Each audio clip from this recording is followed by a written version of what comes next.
Se calentó Roger, se calentó Noguera, creo que también estaba ahí, se calentó Noguera. Lo fueron a buscar y se empezó a picar el partido. ¿Y quién te iba a decir que al final iba a tener una polémica más? O sea, se picó el triple, por lo tanto, el partido. Hola a todos sudamericanos, ¿cómo andan? Sean bienvenidos a un nuevo video de Sudamérica, tu canal de fútbol sudamericano. Día de hoy, día de Copa Sudamericana y de Copa Libertadores. Y cómo no, nos encontramos con el primer partido de esta jornada de día miércoles, en la que vamos a tener muchos partidos, por supuesto. En este primer turno no estuvo tan cargado, hubo 2 partidos nada más. Guaraní, por su parte, hizo lo mismo que Nacional y terminó dando vuelta al resultado. Dando vuelta, no, en realidad Guaraní sí lo dio vuelta. Nacional iba empatando 1-1 y lo termina ganando, iba ganando 1-0 también, por lo tanto estuvo arriba en el marcador. Pero bueno, vamos a analizar en este caso el partido de Nacional enfrentando al DIM, Independiente de Medellín, que venía de empatar frente a Internacional, mientras que Nacional había ganado en Venezuela frente a Metropolitanos y con una goleada bastante buena, la verdad, abultada, y hoy se ponía en carrera para quedarse con el liderazgo del grupo. Recordemos que ayer Inter le ganó a Metropolitanos, por lo tanto quedó en primera posición Nacional con 6 unidades, Internacional está con 4 puntos segundo y en tercera posición lo tenemos al DIM con un solo punto. Para mí se va a mantener esta tabla así de esta manera. Yo creo que los 3 que van a pelear la clasificación van a ser los 3 que hoy en día están primeros. Metropolitanos no lo veo con fuerza como para pelear algún acceso a la Copa Sudamericana. La verdad que no lo veo así, así que me imagino que se van a repartir las clasificaciones entre estos 3 equipos. Y bueno, el día de hoy Nacional ganó 2-1 con una polémica sobre el final que ya vamos a estar viendo, una asistencia de Damiani con la mano para el último gol de Noguera, que lo vamos a estar viendo como les dije, así que los invito a que se suscriban, que activen una campanita. Y ahora sí vamos a darle play a lo que fue el resumen del partido. No fue un partido con muchas luces, la verdad, para el bolso.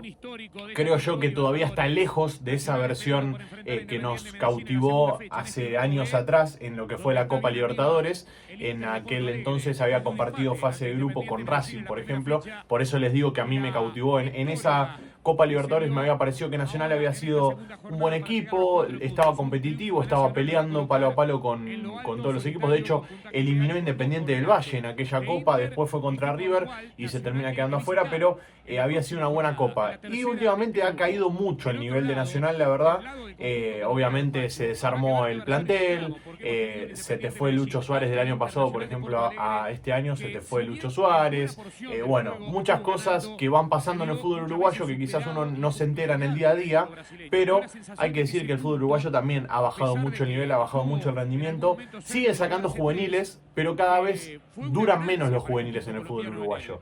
Y eso es una realidad que está pasando en el fútbol sudamericano en general. Cada vez nos duran menos los cracks y es así. Pero bueno, me desvié del tema. El día de hoy DIM hizo también un partido regular. Creo yo que ninguno de los dos logró llevarse puesto al otro. O sea, ninguno de los dos llegó a dominar al otro. Hubo situaciones de gol regaladas por los dos lados. ¿Por qué digo regaladas? Porque la verdad es que ninguno llegó a defender bien tampoco. Por lo tanto, hubo bastantes situaciones de gol. Fue bastante entretenido. El partido fue muy de ida y vuelta. Acá vemos un disparo afuera del área, por ejemplo, de Zabala fue, ¿no? Sí, Zabala, el encargado de patear de afuera del área. Y ya empezaba a demostrar el arquero del DIM que iba a estar un poco flojito con las respuestas. Porque de hecho el primer gol, van a ver que para mí se lo come él, el gol de Pereiro, porque da un rebote al medio del arco, casi a un costadito, bueno, podemos decir también.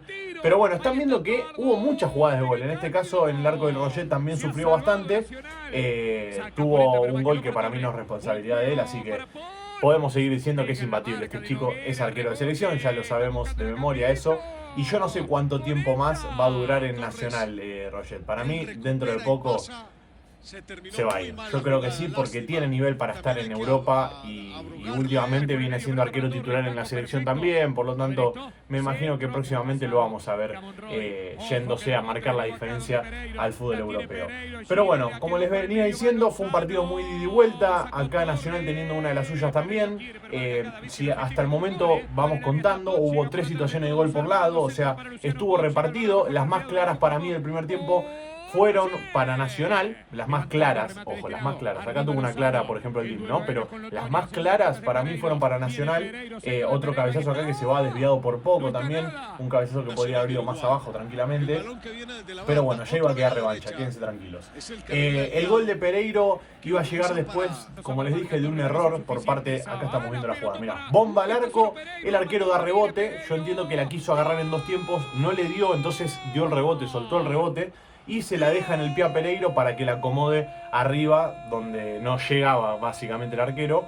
Pegó en el travesaño y entró. Es un golazo, es un muy lindo gol, hay que decirlo, porque no lo llega, o sea, no lo deja reaccionar al arquero del DIM y eso lo hace más lindo todavía. Esta media vuelta me gustó mucho, un disparo al medio del arco, el arquero podría haber hecho tranquilamente en 2 tiempos, decidió dar el rebote, lo da justo donde está Pereiro y terminaba haciendo gol. La revisaron esta jugada, mucho tiempo la estuvieron revisando. A mí la verdad es que no me pareció que era tan complicada de revisar, si siempre trazan las líneas, ¿para qué tardan tanto en revisar una jugada? Donde sí creo que habría que haber revisado un poquitito más es en el último gol, porque ahí sí hubo una polémica grande. Porque ya vamos a llegar y vamos a hablar de esa jugada. Pero bueno, la verdad que hasta ese momento el bolso se lo merecía. Se lo merecía Nacional, merecía ir ganando el partido.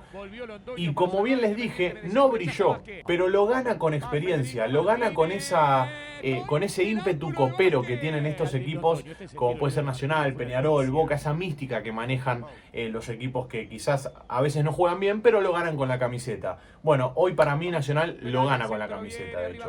Ahí estamos viendo un tiro que fue al travesaño, al palo directamente, un tiro libre muy lindo. Es una bomba, fue una bomba tremenda, nada que hacer para el arquero del DIM. Y iba a llegar el empate, ¿de qué manera? De cabezazo, iba a decir. De cabeza, del Lucho Pons. Lucho Pons iba a ser el encargado de marcar el 1-1. Ya se empezaba a picar el partido, porque si se dan cuenta, hubo un jugador del DIM que se le paró al lado al jugador de Nacional que terminó adentro del arco, y como mirándolo mal, no sé bien qué pasó. Ahí lo están viendo, mira. Le gritó el gol en la cara, podemos decir tranquilamente. Se calentó Roger, se calentó Noguera, creo que también estaba ahí, se calentó Noguera. Lo fueron a buscar y se empezó a picar el partido. ¿Y quién te iba a decir que al final iba a tener una polémica más? O sea, se picó el triple, por lo tanto, el partido. Del lado del DIM estuvo Miguelito Monsalve, saben que es un jugador que a mí me fascina, me encanta cómo juega. Hoy no pesó tanto en ataque, no estuvo tan picante, pero así todo creo yo que va a tener noches de Copa, va a poder demostrar. Y si no se le da en la Copa Libertadores, va a poder estar en la Copa Sudamericana, porque como les dije, si el DIM no pelea la clasificación a la Libertadores, a la Sudamericana va a ir seguro, como así le va a pasar lo mismo a Nacional o Internacional. Cualquiera de los 3 equipos que no llegue, mientras vemos la jugada, mirá, bombazo, mano de Damiani y después gol de Noguera. ¿Cómo tomamos esta jugada? ¿Cómo la analizamos? ¿Qué punto tomamos? O sea, la verdad es que cada día se entiende menos cuál es el criterio para analizar las jugadas. Hay que unificar las cosas. Si se cobran todas las manos dentro del área, se cobran todas las manos. Si no se van a cobrar, no se cobran, pero no podemos tener siempre un gris. Hay siempre una jugada que es un gris, y esta jugada es un gris, porque es una jugada de apreciación. Entonces, tenemos que el jugador de Nacional se está yendo al piso. Damiani creo que es el jugador que se está yendo al piso. La pelota le pega en la mano, le pega en la rodilla y se queda ahí. La pelota cambia la trayectoria con la mano, pero ahora, ¿dónde quieren que meta las manos Damiani? No se puede ir de cabeza al piso. Tiene que apoyarse de alguna manera para no caerse. Entonces, bueno, yo creo que Herrera, en base a eso y también un poco, hay que decir, loco, Nacional y la local, estaba claro que se lo iba a cobrar, porque si no se le viene el estadio abajo y siendo una jugada que es un gris, va a terminar cediendo a la localía. Está claro, eso es algo que pasa en todos los partidos. Entonces, desde mi punto de vista, yo creo que el gol está bien convalidado. Porque ¿dónde se mete las manos Damiani? Lo vuelvo a preguntar, no se puede ir al piso así, con las manos atrás, ¿viste? Como marcan los defensores hoy en día. Eso está bien para marcar. Ahora, cuando vos te estás cayendo al piso, es inevitable que vas a poner las manos porque es un acto reflejo. Entonces le pega la pelota en la mano, en la rodilla, le hace un flipper ahí la pelota y le termina quedando Noguera y termina haciendo gol. No sé. Yo espero que cada uno me deje su análisis de la jugada ahí abajo en los comentarios. Yo, como les dije, me parece que está bien cobrado, no le veo otra vuelta a esto, no le veo otro punto de vista. Si cobran mano, bueno, yo creo que hoy estaríamos diciendo que está bien cobrada la mano también. Entonces, teniendo en cuenta que es una jugada que es un gris, yo le doy la derecha al árbitro en este caso. Pero bueno, me la dejan en los comentarios ustedes también. Suscríbanse al canal, activen la campanita y como no nos veremos en el siguiente video que va a ser en un ratito nada más. Chau, chau.